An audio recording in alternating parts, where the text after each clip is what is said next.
जय हिंद साथियों, आज की ये video UP triple S C PT exam 2026 के लिए बहुत इंपॉर्टेंट है, क्योंकि आज की इस वीडियो में साथियों ऐसा कोई विषय नहीं जो मैंने यहाँ पर कंप्लीट ना कराया हो। यहाँ पर साथियों सबसे पहले हिंदी होगी, जीके जीएस में सब कुछ होगा, इतिहास, भूगोल, संविधान, अर्थशास्त्र, विज्ञान, स्टैटिक जीके और करंट अफेयर। उसके अलावा रीजनिंग होगी और फिर साथियों मैथ्स होगी। इस प्रकार हम लोग पूरे पेपर का हल यहाँ पर देखेंगे और ये क्लास प्रथम है, पहला मॉडल पेपर है। पहले मॉडल पेपर से ही आपको आइडिया लग जाएगा कि किस तरह से मैं आपको पढ़ाने वाला हूं, किस तरह से आपकी कंप्लीट तैयारी कराने वाला हूं। तो अगर आप साथियों नए हैं या पुराने हैं, जैसे भी स्टूडेंट हैं, चैनल पर नए हैं, चैनल को सब्सक्राइब जरूर कर लीजिएगा। तो क्लास आपकी शुरू हो चुकी है। सबसे पहले सवाल हम लोग हिंदी के देखेंगे और मैं टारगेट आपको ले चल रहा हूं साथियों कि अगर आप यहां से तैयारी करते हैं तो 80 प्रश्न आपके बिल्कुल सही करवा के मानूंगा साथियों 100 में से। चलिए, तो पहला सवाल है, इसका जवाब आप लोग दीजिए कि निंदा का विलोम क्या होता है। तो निंदा का मतलब होता है कहीं ना कहीं बुराई,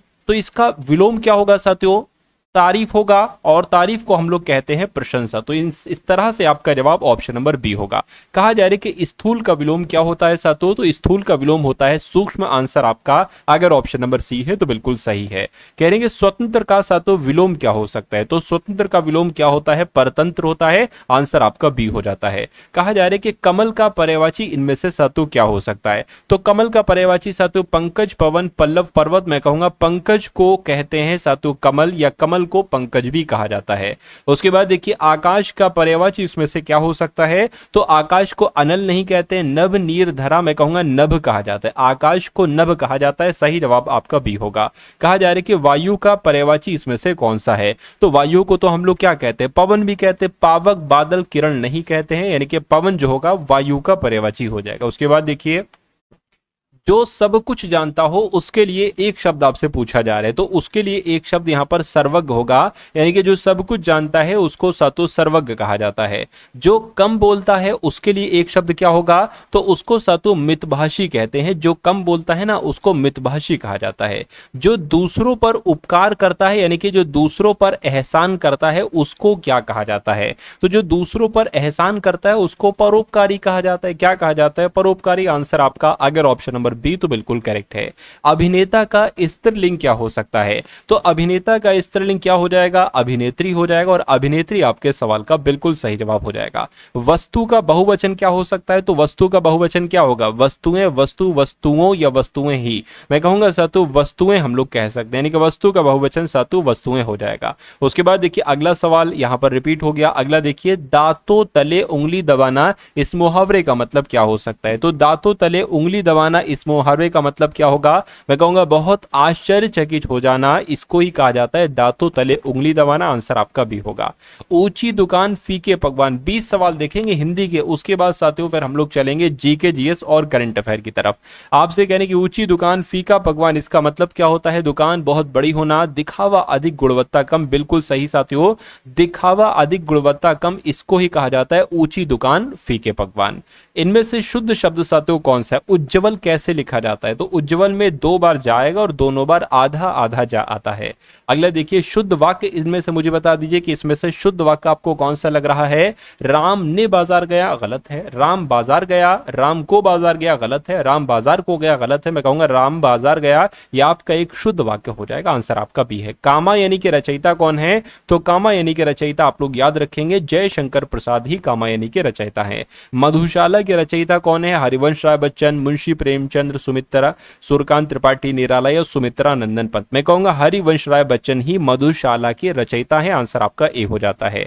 उसके बाद देखिए अगले नंबर का सवाल आपकी स्क्रीन पर है। आपसे यहां पर कहा जा रहा है कि भारत भारती के लेखक कौन है? तो भारत भारती के लेखक कौन है? मैथिली शरण गुप्त ही साथियों भारत भारती के लेखक है। तो अब आपके सामने साथियों यहाँ पर जीके जीएस, यूपी जीके और उसके अलावा करंट अफेयर के क्वेश्चंस होंगे। फिर हम लोग रीजनिंग के सवाल और मैथ्स के बेस्ट कॉन्सेप्ट यहाँ पर देखेंगे। तो सबसे पहले इन सवालों को आप लोग देख लीजिए। ये सवाल भी आपके लिए बहुत इंपॉर्टेंट है, आपके यूपी ट्रिपल एस सी पेट 2026 एग्जाम के लिए। भारत में अंग्रेजों द्वारा निर्मित पहला किला कौन सा था? आपसे पूछा जा रहा है। तो इस किले का नाम फोर्ट सेंट जॉर्ज है और ये अंग्रेजों द्वारा बनाया गया पहला किला था। ये परीक्षा में आपसे पूछा जा सकता है, आप लोग याद रखेंगे।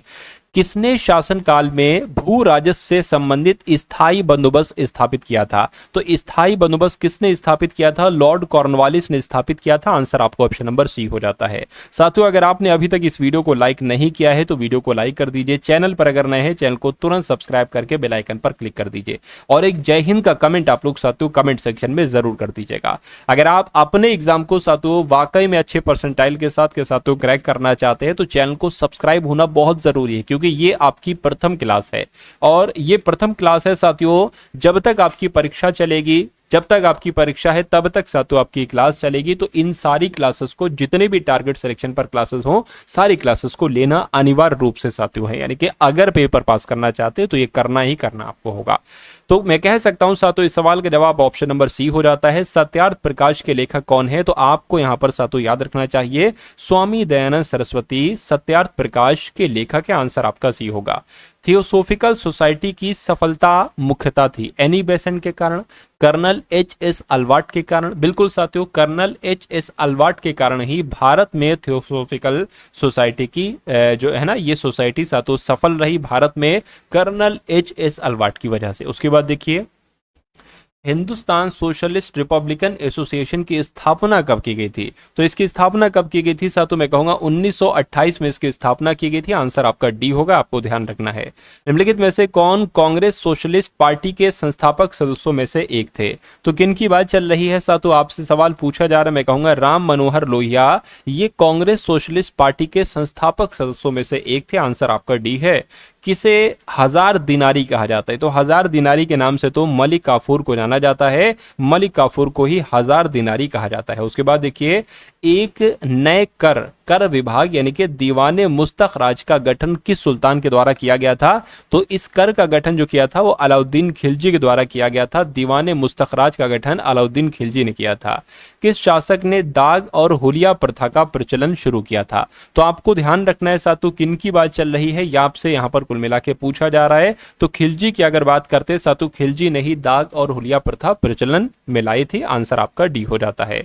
मोरक्को के प्रसिद्ध यात्री इब्न बतूता किस काल में भारत आए थे? तो ये साथियों दिल्ली सल्तनत के काल में भारत आए थे। कौन? मोरक्को है ना, मोरक्को के ये यात्री थे, इब्न बतूता इनका नाम था और ये साथियों दिल्ली सल्तनत के काल में भारत आए थे। ठीक है ना।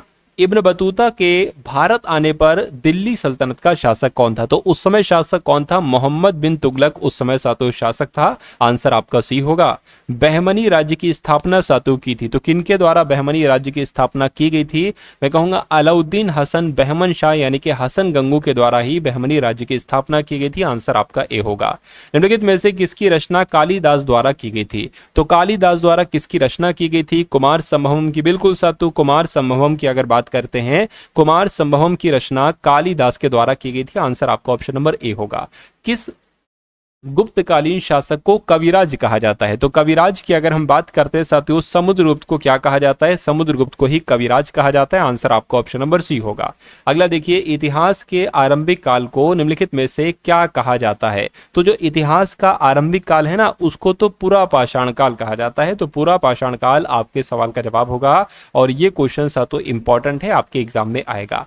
भारत में नई राष्ट्रीय जनसंख्या नीति को कब अपनाया गया था? तो क्या आप लोग साथियों जानते हैं इस सवाल का जवाब यहां पर आपका क्या हो सकता है? फटाफट आप लोग देखिए और मुझे यहां पर बताइए। चलिए भाई, तो सन 2000 में मैं कहूंगा बिल्कुल भारत में नई राष्ट्रीय जनसंख्या नीति को कब अपनाया गया? सन 2000 में अपनाया गया था। भारत के किस राज्य की नगरीय जनसंख्या प्रति सर्वाधिक है?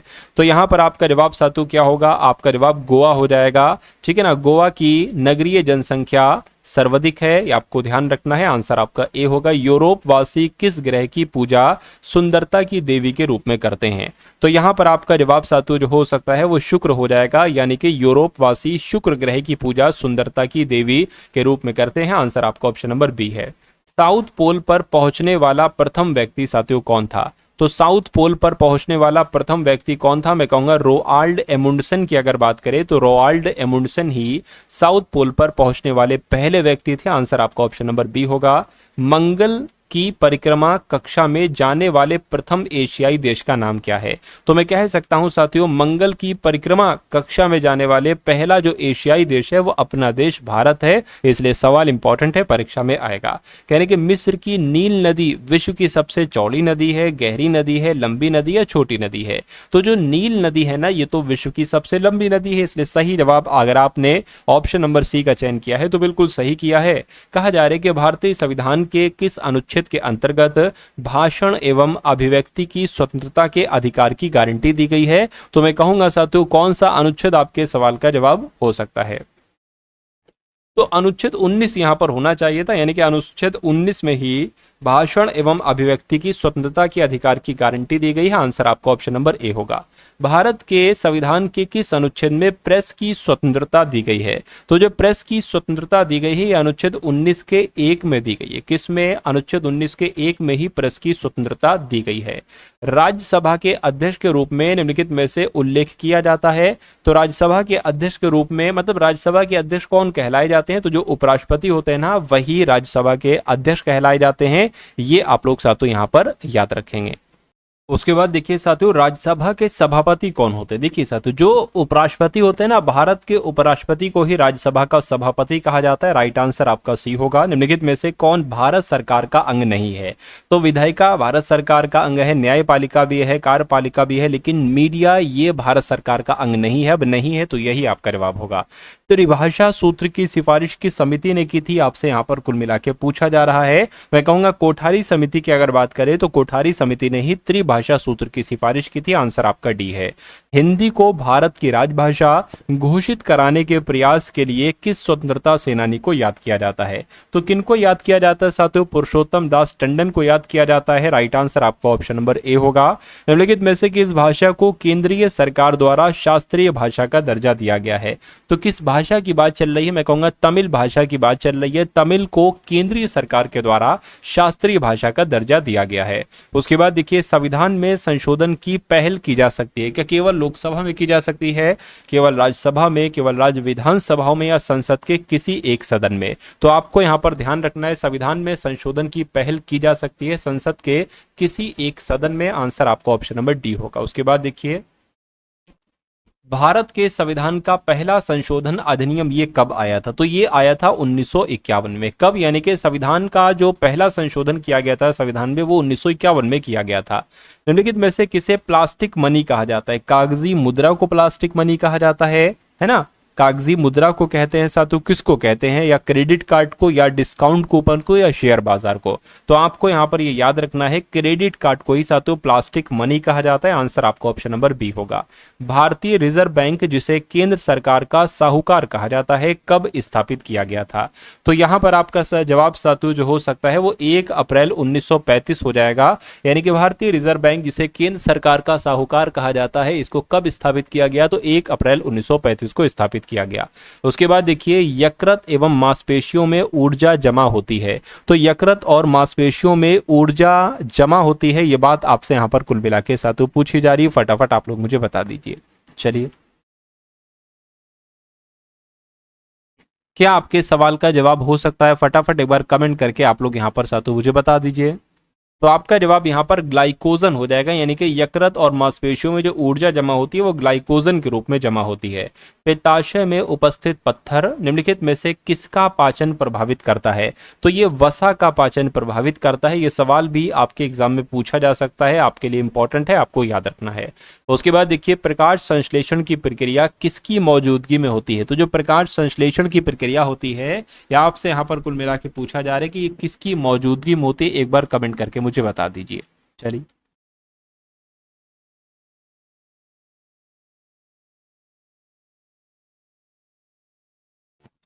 तो देखिए, क्लोरोफिल और सूर्य के प्रकाश में, यानी कि जो प्रकाश की प्रक्रिया है ना, प्रकाश संश्लेषण की प्रक्रिया है, ये क्लोरोफिल और सूर्य की रोशनी की मौजूदगी में होती है। आंसर आपका भी होगा।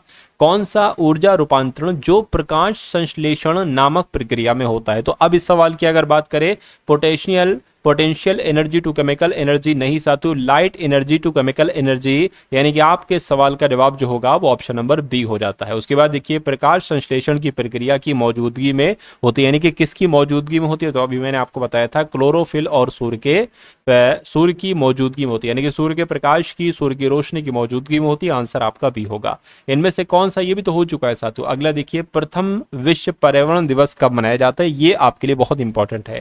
तो मैं कह सकता हूं साथियों 1974 में, यानी कि प्रथम विश्व पर्यावरण दिवस जो मनाया जाता है ये 1974 में मनाया जाता है। आंसर आपका ऑप्शन नंबर डी होगा। पारिस्थितिकी विज्ञान केंद्र ये कहां पर स्थित है, तो पारिस्थितिकी विज्ञान केंद्र कहां पर स्थित है, मैं कहूंगा बेंगलुरु में स्थित है। तो बेंगलुरु आपके सवाल का जवाब होगा। उसके बाद देखिए साथियों अब यहां से आपके सामने जो क्वेश्चन स्टार्ट हो चुके हैं साथियों, वो करंट अफेयर के साथियों क्वेश्चन स्टार्ट हो चुके हैं। पूरी 2026 के टॉप लेवल के साथियों यहां पर हम लोग सारे के सारे सवालों को देखेंगे। चलिए तो करंट अफेयर का पहला सवाल है, कह रहे कि मेबेलिन न्यूयॉर्क ने किसे भारत के लिए अपना ब्रांड एम्बेसडर नामित किया है, मैं कहूंगा किसको किया है, तो कियारा आडवाणी जी को किया है। आंसर आपका सी होगा। कह रहे कि आर्किड की नई प्रजाति ये कहां पर खोजी गई है, तो ये साथियों केरल राज्य में खोजी गई है आर्किड की नई प्रजाति। उसके बाद देखिए किसने ईस्टर्न एयर कमांड की कमान संभाली है, तो किसने संभाली है, क्या इनका नाम है, इनका नाम है इंदरपाल सिंह वालिया, और इन्होंने ही ईस्टर्न एयर कमांड की कमान संभाली है। ये बात आप लोग याद रखेंगे। कह रहे कि अग्नि परीक्षा अभ्यास के लिए सेना और आईटीबीपी का संयुक्त अभ्यास ये कहां पर हुआ है, ओडिशा में हुआ है, राजस्थान में हुआ है या अरुणाचल प्रदेश में हुआ है, तो आपको ध्यान रखना है अरुणाचल प्रदेश में ही अग्नि परीक्षा अभ्यास के लिए सेना और आईटीबीपी का संयुक्त अभियान हुआ है। उसके बाद देखिए सर्वेश रंजन किस बैंक के नए चीफ जनरल मैनेजर बने हैं, तो ये तो साथियों यूनियन बैंक ऑफ इंडिया के चीफ जनरल मैनेजर बने हैं सर्वेश रंजन इनका नाम है। आपको ध्यान रखना, अच्छा सवाल है। कहा जा रहा है कि आदमपुर हवाई अड्डे का नाम बदलकर श्री गुरु रविदास महाराज जी हवाई अड्डा रखा गया है, तो ये है कहां पर साथियों, ये कहां पर है, ये पंजाब में है। पंजाब आपके सवाल का साथियों बिल्कुल सही जवाब हो जाएगा। अगला देखिए किसने 68वें ग्रैमी अवार्ड्स में अपना पहला ग्रैमी अवार्ड जीता है, तो किसने साथियों जीता है, मैं कहूंगा दलाई लामा ने जीता है। यानी कि दलाई लामा की अगर बात करें तो इन्होंने 68वें ग्रैमी अवार्ड्स में अपना पहला ग्रैमी अवार्ड जीता है। उसके बाद देखिए किस राज्य में पुराने हस्तलिखित जन्म और मृत्यु अभिलेखों के डिजिटलीकरण की शुरुआत हुई है, तो यहां पर अगर बात करते हैं साथियों नागालैंड आपके सवाल का जवाब होगा। यानी कि नागालैंड राज्य में पुराने हस्तलिखित जन्म और मृत्यु अभिलेखों के डिजिटलीकरण की शुरुआत हुई है। आंसर आपका सी होगा। कहां फ्यूचर वॉरफेयर कोर्स का तीसरा एडिशन लॉन्च किया गया है, तो क्या आप लोग साथियों जानते हैं, मैं कहूंगा नई दिल्ली में ही फ्यूचर वॉरफेयर कोर्स का तीसरा एडिशन लॉन्च किया गया। आंसर आपका बी होगा।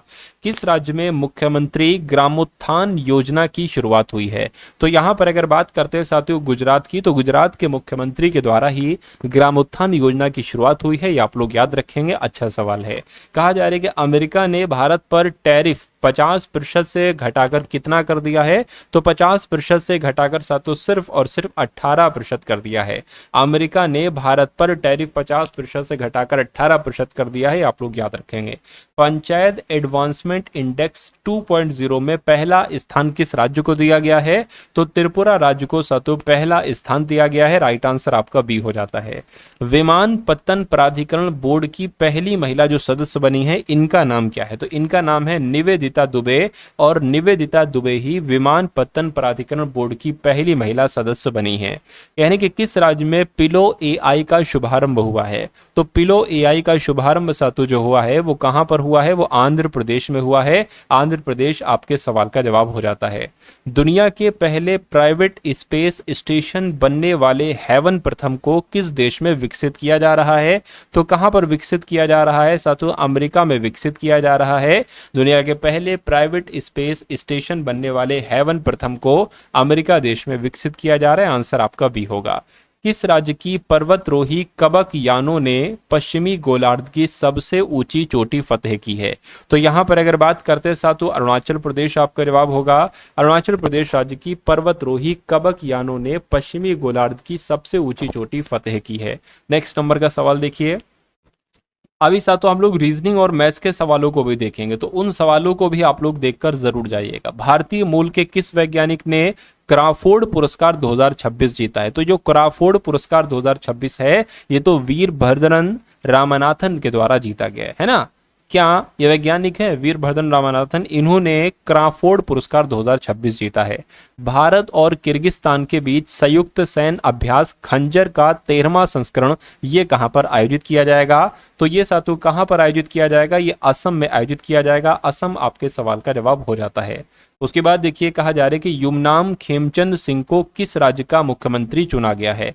तो कहां का मुख्यमंत्री चुना गया है साथियों? मणिपुर का मुख्यमंत्री चुना गया है। युमनाम खेमचंद सिंह जो है ना, ये कहां के मुख्यमंत्री बने हैं? ये मणिपुर के मुख्यमंत्री बने हैं। कहने की एशियन राइफल और पिस्टल शूटिंग चैंपियनशिप 2026 का आयोजन किस शहर में किया जा रहा है? तो इसका आयोजन कहां पर किया जा रहा है? मैं कहूंगा नई दिल्ली में साथियों इसका आयोजन किया जा रहा है। आंसर आपका बी हो जाता है। किस राज्य में रुसोमा संतरा महोत्सव आयोजित किया गया है? तो क्या आप लोग जानते हैं? मैं कहूंगा साथियों नागालैंड की अगर बात करें तो नागालैंड राज्य में ही रुसोमा संतरा महोत्सव आयोजित किया गया है। उसके बाद देखिए साथियों, तो अब आपके सामने यहाँ पर रीजनिंग के क्वेश्चन स्टार्ट हो चुके हैं। इन रीजनिंग के सवालों को आप लोग साथियों बहुत अच्छे तरीके से देख लीजिएगा, क्योंकि यही कॉन्सेप्ट आपको आपकी परीक्षा में साथियों देखने को मिलेंगे। तो सबसे पहला सवाल है, ये बहुत आसान सा सवाल है, इसमें अगर आप थोड़ा सा दिमाग लगाएंगे तो मेरे हिसाब से राइट आंसर तक आप लोग बहुत आसानी से पहुंच जाएंगे। चलिए, तो पहला कॉन्सेप्ट यहां पर आपके स्क्रीन पर है। यहां पर आपसे क्या कहा जा रहा है देखिए और बताइए आपका जवाब साथियों क्या होगा। एक निश्चित कोड भाषा में सर्कुलर को साथियों यहां पर क्या लिखा गया है? 24/3/9 24/1 15/5/9। तो वर्टिकल को साथियों क्या लिखा जाएगा? ये आपको यहां पर साथियों बताना है। अगर यहां पर हम देखें, ऐसा तो नहीं साथियों कि इनकी ये कोड, क्योंकि सी 3 पर आता है लेकिन 3 यहां पर नहीं है, तो ये चीज नहीं हो पाएगी। आई आता है साथियों 9 पर, ठीक है ना, 9 यहां पर, ऐसा तो नहीं साथियों इसका ये कुछ हो जाए, है ना। आर 18 पर आता है लेकिन 18 यहाँ पर नहीं है, तो ये लॉजिक हमारा सातु नहीं हो सकता। अच्छा, एक काम करिए, जैसे कि वी ई आर तो हमें नहीं मिल रहा है, आर मिल रहा है सातु, जैसे कि ये आर मिल रहा है, तो देखिए सी ए एल यहाँ पर है, यहाँ पर भी सी ए और एल। सी का कोड क्या है? चौथा वाला कौन सा नंबर है? 24 है, यानी कि सी की जगह पर क्या आ जाएगा? 24 आ जाएगा। ए क्या है? ए की जगह पर सातु 5 है, ए का कोड 5 है तो 5 आ जाएगा। और अगर बात करते हैं आर, आर का कोड क्या है? आर का कोड 9 है तो 9 आ जाएगा। 24/5/9, 24/5/17 गलत, 24/5/15 गलत, ठीक है ना। यानी कि क्या आना चाहिए? एल। एल का कोड क्या है साथियों? 1 2 3 15 है ना। अच्छा सॉरी 9 नहीं बल्कि 15 आएगा साथियों। अरे भाई सी ए एल लिखा हुआ है, सी का कोड क्या आपने देखा? सी का कोड ये आपने देखा 24 हो गया। उसके बाद ए की अगर बात करें, ए का कोड आपने ये दूसरे में 5 भी आपका हो गया। तो उसके बाद एल की अगर बात करते हैं तो एल का कोड 1 2 3 15 आएगा यहाँ पर। तो सातों 24/5/15 ये ऑप्शन नंबर बी में लिखा हुआ है, यानी कि आपके सवाल का जवाब जो जाएगा वो ऑप्शन नंबर बी के साथ जाएगा। अगला सवाल आपकी स्क्रीन पर है, देखिए सवाल को और बताइए आपके सवाल का जवाब क्या हो सकता है। आपसे यहाँ पर सातों क्या कहा जा रहा है? आपसे यहाँ पर सातों कहा जा रहा है कि एक घड़ी सुबह 8:45 से सुबह 10:12 तक चलती है, ठीक है। 8:45 से सुबह जो है ना वो 10:12 तक चलती है। बताइए इतने समय के दौरान घंटे की सुई कितने डिग्री चलेगी? अच्छा मुझे ये बताइए 8:45 से लेकर 10:12 तक कितने मिनट हुए? तो देखिए 15 मिनट हो गए 9 बजने में, और फिर पूरा 1 घंटा यानी कि 60 मिनट, और फिर ये 12 मिनट, तो ये कितना हो जाएगा साथियों? 70 75 75 और 12 कितना हो जाएगा? 7 और 8 यानी कि 87 मिनट यहाँ पर हो जाएगा। सॉरी 87 मिनट यहाँ पर जो है ना वो यहाँ पर आ जाएगा। अच्छा उसके बाद अगर मैं आपको बताऊं, देखिए घंटे की जो सुई होती है ना साथियों, घंटे की सुई की अगर हम लोग यहाँ पर बात करते हैं तो घंटे की सुई साथियों 1 मिनट में, है ना, घंटे की सुई 1 मिनट में ये आधा डिग्री चलती है, आधा डिग्री चलती है। तो 87 मिनट की अगर बात करते हैं, 87 की गुणा साथियों आप आधे से कर दीजिए, आपको पता लग जाएगा कि इतने समय के दौरान घंटे की सुई कितने डिग्री चलेगी। तो 2 से इसको कट कर 2 चौक 2 तियां यानी कि 0.5 करके आ जाएगा, तो 23.5 डिग्री चलेगी। 23.5 डिग्री आपके सवाल का बिल्कुल सही जवाब हो जाएगा। अगला सवाल आपकी स्क्रीन पर है, आपसे कहने के z जो है ना, z ये y से छोटा है लेकिन x से बड़ा है, ठीक है भैया। W z से छोटा है लेकिन x से लंबा है, तो स्टार्ट कर ही दीजिए आप लोग। y से छोटा z है, y से छोटा z, जैसा जैसा कहा जा रहा है वैसा वैसा साथों आप लोग यहाँ पर करते जाइए। y से छोटा z है लेकिन x से लंबा है, W z से छोटा है लेकिन x से लंबा है, v y से छोटा है लेकिन ये क्या लिखा हुआ है साथियों यहाँ पर अगर बात करें,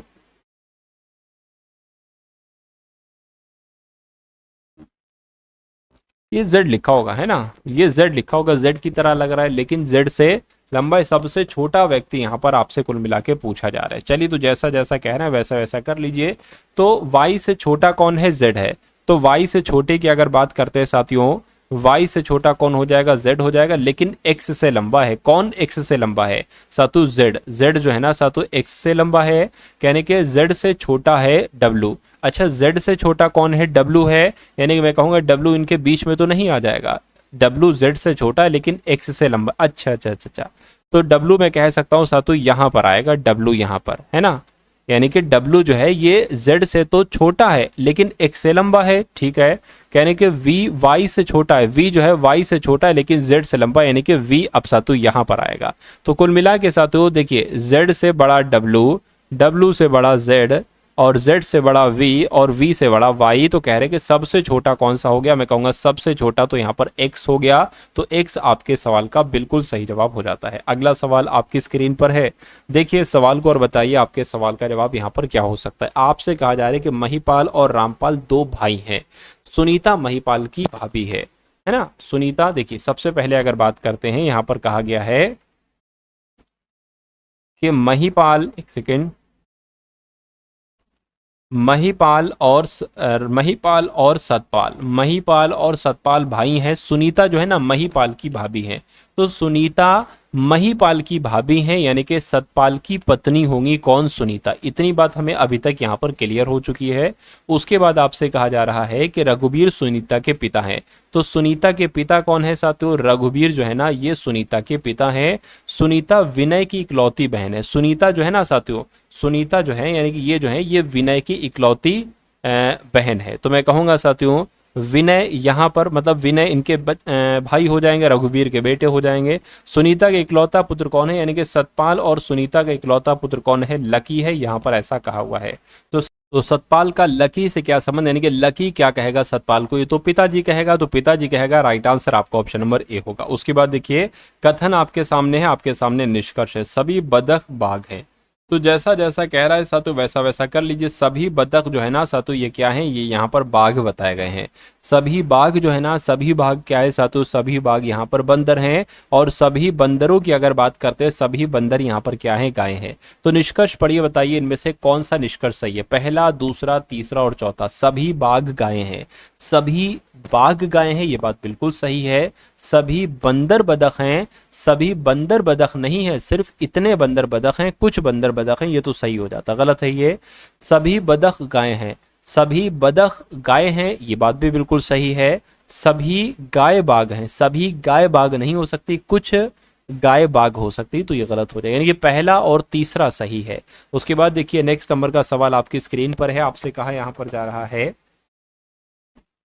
यदि कोई दुकानदार एक पुस्तक पर पहले 20% और फिर 15% की छूट देता है, जिसका अंकित मूल्य 85 रुपए है, तो पुस्तक का विक्रय मूल्य सातु कितना होगा? ये आपसे पूछा जा रहा है। मतलब अंकित मूल्य 85 रुपए है ना। अंकित मूल्य की अगर बात करें तो सातु कितना है? 85 रुपए है। ठीक है भाई साहब, तो देखते हैं सातु यहाँ पर अगर बात करें, ये 85 है, ये 850 है। 85 लग रहा है या सातु ये आपका 850 लग रहा है? तो ये 850 है ना, क्योंकि ऑप्शन के हिसाब से मैंने यहाँ पर देखकर बताया। तो एक दुकानदार एक पुस्तक पर पहले 20 फिर 15 छूट देता है। अंकित मूल्य अगर 850 है, 20% की छूट देगा यानी कि साथ ही उसको 80% में बेचेगा, फिर 15% की छूट देगा यानी कि उसको 85% बेचेगा। तो ये कितने की बिकेगी आपसे पूछा जा रहा है। तो देखिए साथियों, इन जीरो से ये जीरो, इस जीरो से ये जीरो आपका कैंसिल हो जाएगा। ठीक है, अब अगर बात करते हैं 5 एकम 5, 5 सत्ते 35, 5 दूना 10, जीरो यहाँ पर ये आ जाएगा। 5 चौक 20, और अगर बात करें 5 एकम 5 फिर वही 17 यहाँ पर आ जाएगा। तो अगर बात करते, अब इसको एक बार जरा आप लोग क्या कर लीजिए, गुणा कर लीजिए। यहाँ पर देखिए 4 दूना 8 हो गया। ठीक है, तो 17 का स्क्वायर 17 गुणा 17 289 होता है। 289 गुणा 2 से कर दीजिए, 9 दूना 18 हो जाएगा, 8 दूना 16 17 हो जाएगा, 2 4 5 578 आएगा। और 578 आपका ऑप्शन नंबर बी वाले में लिखा हुआ है। उसके बाद देखिए अगले नंबर का सवाल आपकी स्क्रीन पर, 7.8 माइनस 0.4 ऑफ 5.1 माइनस 3.8 प्लस 9.3 गुणा 1.5। तो जो सबसे ब्रैकेट के अंदर है पहले उसको सॉल्व करेंगे। तो 5.1 में से 3.8 घटाइए, 5.1 में से 3.8 घटाते हैं तो 1 में से 8 जा नहीं सकता, 1 लेंगे इधर से 11 हो जाएगा, 11 में से 8 जाएगा 3 बचेगा। अब ये 4 रहेगा, 4 में से 3 जाएगा तो कितना बचेगा साथियों, 4 में से 3 1 बचेगा, यानी कि इसकी जगह पर जो आया है 1.3 आया है। अब यहाँ पर ऑफ का मतलब साथियों क्या है, गुणा है, तो गुणा किससे होना है, 0.4 से होना है। तो 13 चौक 52, 52 जो आएगा एक नंबर और एक नंबर कुल मिला के 2 नंबर के बाद पॉइंट यहाँ पर लग जाएगा। अब इतना सॉल्व हमने कर दिया है, -7.8 ये आ गया, और अब इनकी भी गुणा कर लीजिए, 9.3 की और 1.5 की। देखिए 5 3 15 हो गया, 9 5 45 और एक आपका 41 हो गया, 93 आ जाएगा, 5 आ गया, 9 आ गया, ये आपका 13 आ गया। कितने, एक 2 नंबर के बाद पॉइंट था, 2 नंबर के बाद पॉइंट लगा दिया, प्लस आपका 13.95 यहाँ पर आ गया। यहाँ तक बात क्लियर है। उसके बाद देख लेते साथियों, है ना। अब देखिए 7.8 प्लस का है, 13.95 प्लस का है, तो इनको जरा आप लोग जोड़ लीजिए। तो इनको हम लोग जोड़ लेते हैं यहाँ पर, है ना। जोड़ कर क्या आता है साथियों, 17 और ये आपका 11 है, यानी कि 21.75 आता है। अब ये घटा दीजिए इसमें से, चलिए तो घटा देते हैं 0.52, तो 3 आएगा, 2 आएगा, 21 आएगा। क्या 21.23 कहीं पर लिखा हुआ है, मैं कहूंगा बिल्कुल लिखा हुआ है, ये ऑप्शन नंबर ए में लिखा हुआ है।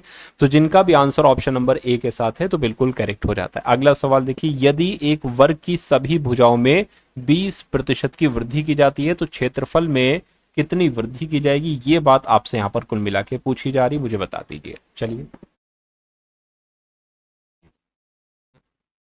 देखिए, इसमें एक सूत्र लगता है साथियों, बस वही वाला सूत्र आपको यहाँ पर लगा देना है और आपका यहाँ पर आंसर जो है ना वो आ जाएगा। तो 20 + 20 प्लस 20 × 20 अपॉन 100 आ जाएगा। 0 से 0, 0 से 0 कैंसिल हो जाएगा, 20 20 40 हो जाएगा, प्लस 2 दूना 4 हो जाएगा, यानी कि कुल मिला के 44% की वृद्धि होगी। ऐसा कहाँ पर लिखा हुआ है, ऐसा आपका ऑप्शन नंबर साथियों ए में लिखा हुआ है। तो जिनका आंसर यहाँ पर ऑप्शन नंबर ए के साथ है तो बिल्कुल करेक्ट आपका आंसर हो जाएगा। नेक्स्ट नंबर का सवाल आपकी स्क्रीन पर है, देखिए इस सवाल को और बताइए आपके सवाल का जवाब क्या हो सकता है। आपसे यहाँ पर कहा जा रहा है कि 12 पदों में से पहले 6 पदों का औसत 36 है और अंतिम 6 पदों का औसत 42 है। यदि पहले 11 पदों का औसत 38 है तो 12वां पद क्या होगा। देखिए सबसे बेसिक सी बात करिए, यहाँ पर 6 पदों का औसत 36 बताया गया, तो अगर मैं आपसे कहूँ और अगले अंतिम 6 पदों का औसत कितना बताया गया है, 42 बताया गया है, ये लिखा हुआ है। अगर मैं आपसे यहाँ पर पूछूं कि इन शुरू वाले 6 पदों का कुल मिला के योग कितना होगा, तो 36 से 6 से गुणा करिए, 6 छंग 36 हो जाएगा, 6 3 18 और 3 आपका 21 हो जाएगा, 6 दूना 12 हो जाएगा, 6 चौक 24 और एक आपका यहाँ पर 25 हो जाएगा। अब देखिए 12 में से पहले 6 पदों का औसत 36 और अंतिम 6 पदों का औसत 42, तो कुल मिला के इनका योगफल 216 और 252 आ गया, ठीक है ना। यदि पहले 11 पद का औसत, यानी कि जो शुरू वाले 11 पद है इनका औसत 38 है, तो 12वां पद क्या होगा, कोई दिक्कत नहीं, बहुत आराम से हो जाए। 38 की गुणा 11 से करिए जरा, तो 38 की गुणा 11 से करेंगे, 2 बार 38 लिख लीजिए, तो ये कितना हो जाएगा, ये आपका 418 यहाँ पर आ जाएगा। अब देखिए साथियों, ये कुल मिला के अगर 216 + 252 का योगफल जो है ना, अगर ये 11 संख्याओं के योगफल में से घटाओगे, यानी कि 418 में से घटाओगे, तो आपको 12वां पद प्राप्त हो जाएगा। तो 216 252 घटाइए जरा एक बार, सबसे पहले 252, तो ये आपका 8 हो गया, 6 हो गया, 4 हो गया, तो 468 में से आपको 11 संख्याओं के योगफल को घटाना होगा, तो ये 0 आ जाएगा, 5 आ जाएगा, यानी कि 50 यहाँ पर आपका जो होगा वो बिल्कुल सही और सटीक जवाब हो जाता है। तो ये सारे साथियों क्वेश्चंस यहाँ पर आप लोगों ने देखे। ये वीडियो, ये क्लास आपको कैसी लगी, एक बार कमेंट सेक्शन में आप लोग साथियों जरूर बता दीजिएगा। उसके अलावा साथियों UPSSC PT की अगर बात करें तो मैंने एक प्लेलिस्ट का लिंक डिस्क्रिप्शन में डाल दिया है, उस प्लेलिस्ट को आप लोग पूरा वॉच कर लीजिएगा। उसमें जितनी भी क्लासेस सारी क्लासेस को आप लोग एक एक करके बहुत अच्छे तरीके से देख लीजिएगा, अगर आप वाकई में इस एग्जाम को क्रैक करना चाहते हैं। उसके अलावा साथियों टेलीग्राम ग्रुप मैंने बनाया है, उसमें मैं फ्री PDF डालता हूँ, तो उसको ज्वाइन कर लीजिएगा, डिस्क्रिप्शन में उसका लिंक दिया गया है। और ये जो सारी क्लासेस हैं इनका लिंक मैं व्हाट्सएप ग्रुप में डाल देता हूं, तो व्हाट्सएप ग्रुप को भी आप लोग साथियों ज्वाइन कर लीजिए, दोनों ग्रुप को आप लोग ज्वाइन कर लीजिए। और डेली आपको साथियों 2 क्लासेस मिलेंगी UPSSC पेट एग्जाम को क्रैक करने के लिए, तो इन 2 क्लासेस को आप लोग जरूर देखिए। कुछ भी हो, सोने से पहले इन दोनों क्लासेस को आपको जरूर देखना है। और वैसे तो कोशिश ये करिए कि जिस वक्त भी अपलोड हो टारगेट सिलेक्शन चैनल पर, तो तुरंत साथियों आप लोग यहाँ पर इसको वीडियो को देख लीजिए। तो वीडियो को लाइक नहीं किया, वीडियो को लाइक कर दीजिए, चैनल पर नए हैं चैनल को सब्सक्राइब कर दीजिए और इस वीडियो को शेयर अगर हो सके तो जरूर कर दीजिएगा। और जय हिंद का कमेंट एक बार साथियों आप लोग जरूर कर दीजिएगा। तो मिलते हैं हम सभी लोग आने वाली वीडियो में। जय हिंद साथियों।